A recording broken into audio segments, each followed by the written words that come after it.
بسم الله الرحمن الرحيم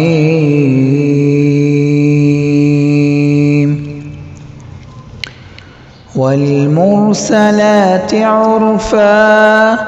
فالعاصفات عصفا والناشرات نشرا فالفارقات فرقا فالملقيات ذكرا عذرا أو نذرا إنما توعدون لواقع فإذا النجوم طمست وإذا السماء فرجت وإذا الجبال نسفت وإذا الرسل أقتت لأي يوم أجلت ليوم الفصل وما أدراك ما يوم الفصل ويل يومئذ للمكذبين ألم نهلك الأولين ثم نتبعهم الآخرين كذلك نفعل بالمجرمين ويل يومئذ للمكذبين ألم نخلقكم من ماء مهين فجعلناه في قرار مكين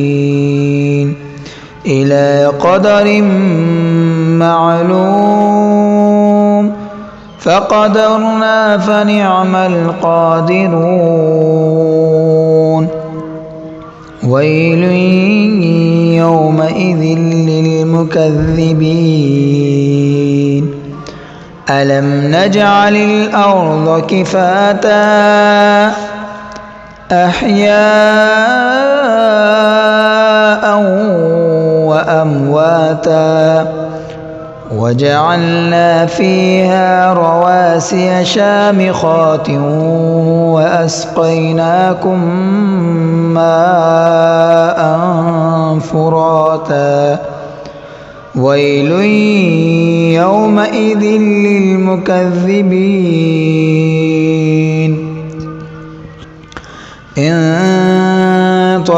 انطلقوا إلى ما كنتم به تكذبون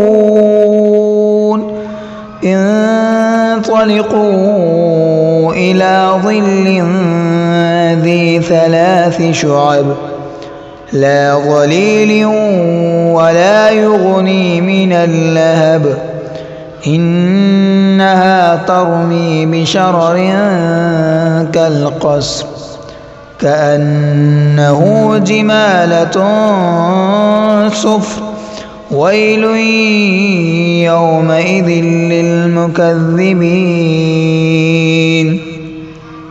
هذا يوم لا ينطقون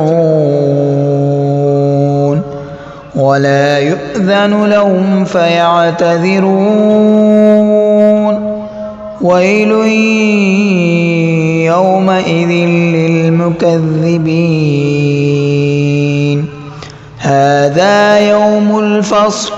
جمعناكم والأولين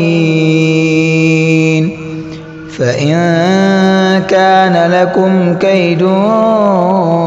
فكيدون ويل يومئذ للمكذبين إن المتقين في ظلال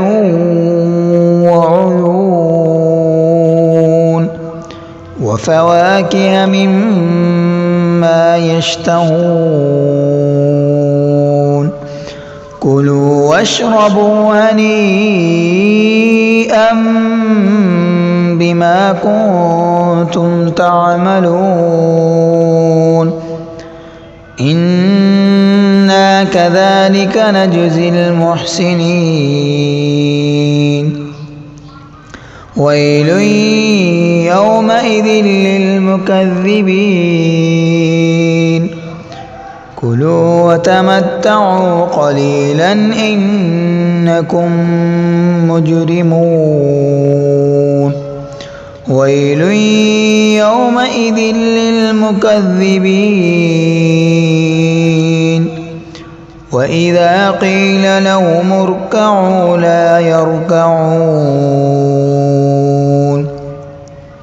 ويل يومئذ للمكذبين فبأي حديث